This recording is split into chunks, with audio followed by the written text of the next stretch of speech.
How does the trust work? For and you said you do Yeah, we do trust. trust in estates, right? So the main things that we do is real estate and trust in estates. So now that Brother Zaman has bought his property, we have to figure out how we're going to get it to his heirs, right? So in Bangladesh, it's automatically, right? It goes, I think, from the parents goes to the kids automatically, not in the U.S., right?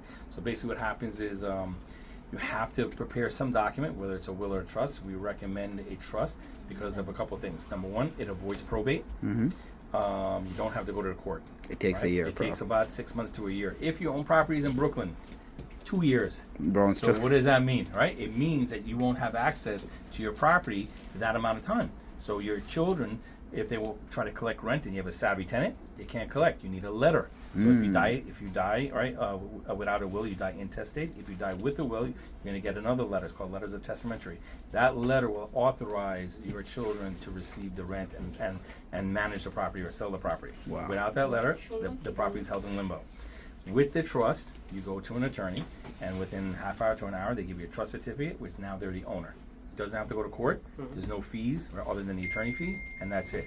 The fee to go to the surrogate's court is about $7,000 to $8,000, Wow. which is much more than what the cost of the trust is. And right? then you lost time too. Right, and so you got two benefits so far: cost and time. Third thing with the trust that can be planned is that we can do what's called asset protection for the heirs. So the children, they're going to get married, and if they get divorced, God forbid, they lose the share right through divorce. Correct. With an asset protection trust, you don't lose the asset, which is amazing, right? Wow. So it acts like a prenuptial, right? Because no one's signing prenuptial, right? I know the woman; they get very offended, right? You tell them to sign a prenuptial? I don't know. What do you think? You don't trust me? So we get around that, right? By doing a trust, like this brother's young, right? So let's say you were to get married, right? You would put your property into an asset protection trust, so God forbid you get a divorce, you don't lose the property. So how about if he does get married? Can he do that protection trust? No, not after he gets married. Before he gets Has to married. be done before marriage. So this is the key. The timing is really, really important. Okay, really important, right? Another benefit is that you get this thing called stepped up basis, right? So a lot of people are just trying to to make it easy to explain. So if you were to buy the property for $500,000 and then appreciates to $1 million, and you sell it, you have to pay capital gains tax. Let's say you're in the highest bracket at 20%, you're paying $100,000 in capital gains tax, right? Now with the trust, they give the basis at the fair market value of when you pass away. So your parents pass away at $1 million when it's worth $1 million. You sell for $1 million, capital gains tax is zero.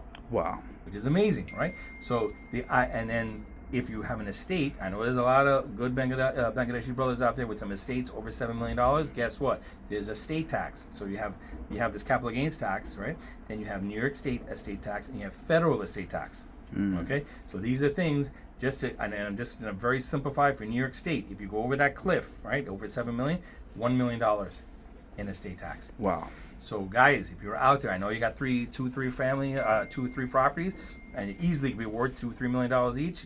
Guess what? There's going to be an estate tax, and your children have to pay that. I think it's within 9 months, and then they're going to end up having to liquidate the property just to pay the estate tax, which is really significant. So I just gave you about 3 or 4 reasons why you need to do the trust.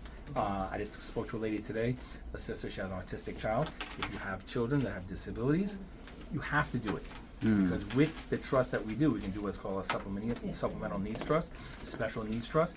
This trust will allow your autistic child to receive benefits even though they own $10 million worth of property. Wow. Because they don't quite own it, right? We put into a trust. And we're saying, hey, they don't own it. But we still want the aid. So you still get the benefit. You still get the benefits, right? So the idea, guys, remember the slogan, okay? It's not to work harder, it's to work smarter. Yep. So guys, this is the advice you got from the Afar Bash. Reach out to Afar. If you go to any attorney, it's gonna probably cost you to $500 to $1,000 just to get that advice, and he's giving it for free. So if you guys need those services, reach out to him. Thank you, Afar. 718-848-8515. Thank you, Hassan.